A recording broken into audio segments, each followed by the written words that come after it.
Masque of the Krampusnacht. It was dark in the village that night. Some might say too dark, since most of the oil lamps went unlit.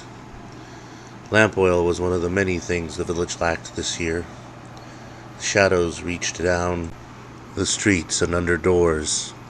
They slid over windows and across the fences. The mayor himself had put a curfew on the town, and a ration on oil lamps, candles, and firewood. Many huddled under ragged blankets and quilts, together for warmth or alone with a prayer that they'll see the next day. Frost and darkness dance hand in hand. The Baron's big manor house on the hill was brightly lit. From the sweeping iron gate, fronted by torches and flanked by blazing braziers, lanterns lined every path, candles glimmered from every window. The guests at the party danced and sang in the firelight. Fireplaces the size of a poor man's bedroom roared with fog fires. Coats and shawls were shed in the growing warmth. In attendance, the mayor himself tugged his collar to relieve some of the heat as he added more oil to a lantern. In the cold darkness, a child prayed. He prayed that those who stole the light and warmth from his mother be punished. There were many empty pantries in the village that night, and many hungry bellies.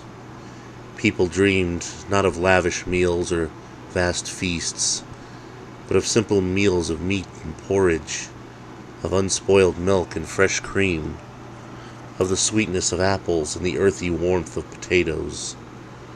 The merchantman said crops were bad, that cattle and chicken hadn't done well in their barnyards, so he could only sell a little of everything, and with a higher price. He was so sorry, of course. The rooms of the big manor house were filled with delicious scents. Sides of beef and suckling pigs, turkeys and chickens and pheasants roasted in their own juices, potatoes and turnips prepared in every way you can imagine, fruit and pies and jams and jellies and candies gleaming in the candlelight. The Baron spared no expense. The guests filled plates to overflowing, eating and eating until they simply tossed what was left aside, to be scraps for their host's own pigs, or help to his private orchard grow. The merchantman in attendance laughed between bites, the gold and silver in his pouches ringing as his belly shook. With a stomach that growled like a beast, a child prayed. He prayed that those who took food from his siblings' mouths reap what they've sowed. The village was quiet that night, very quiet. There was no music, no song. Voices didn't rise above a whisper at night, and rarely louder than a mumble during the day.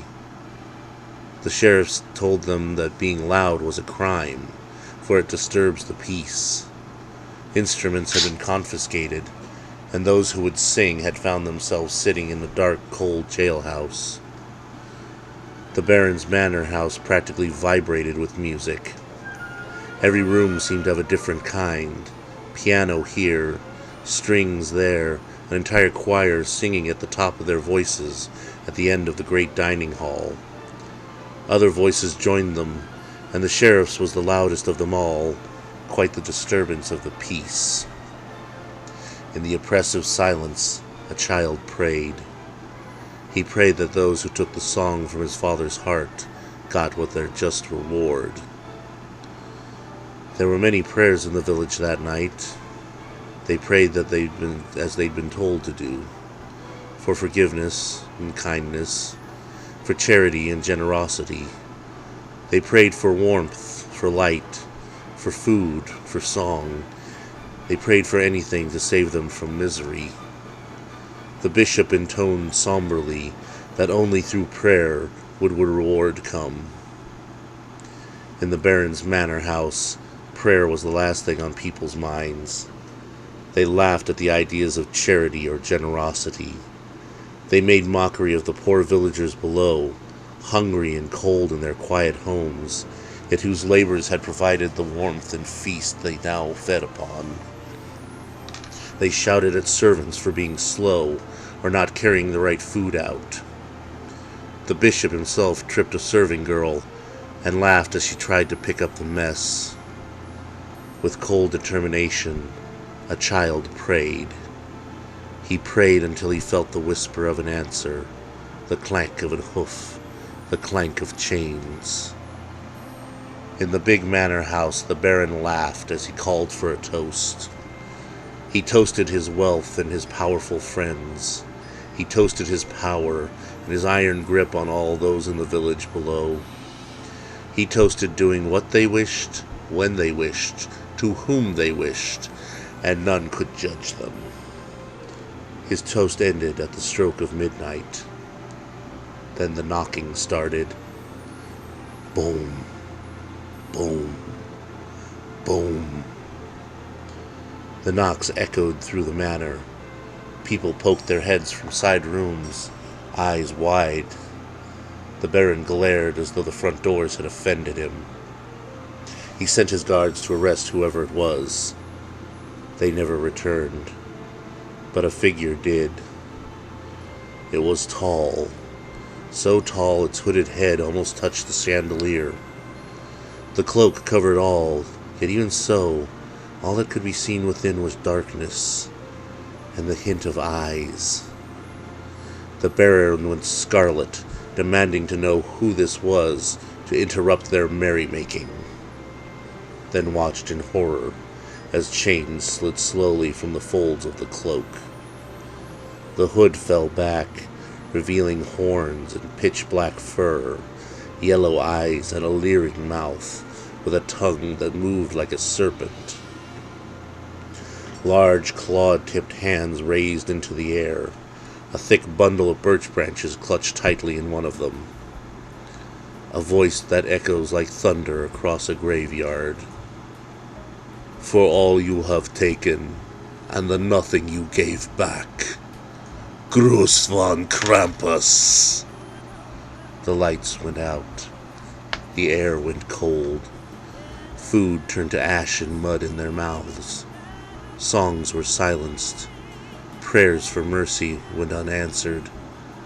And the screams began.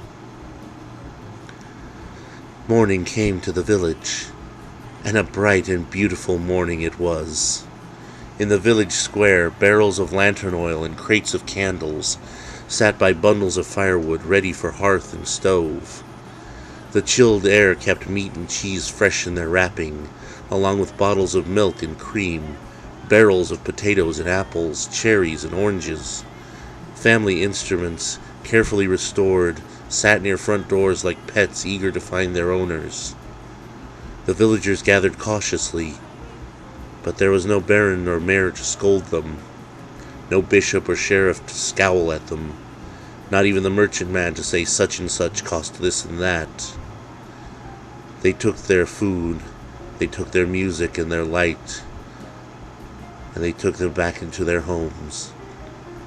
It was all a fine gift, one that would be spoken of for years to come, especially with each new baron, mayor, sheriff, bishop, or merchant who arrived.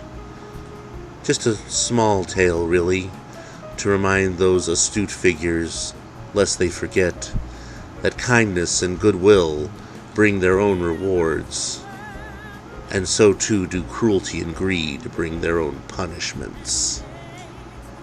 Gruß von Krampus, and a Merry Christmas.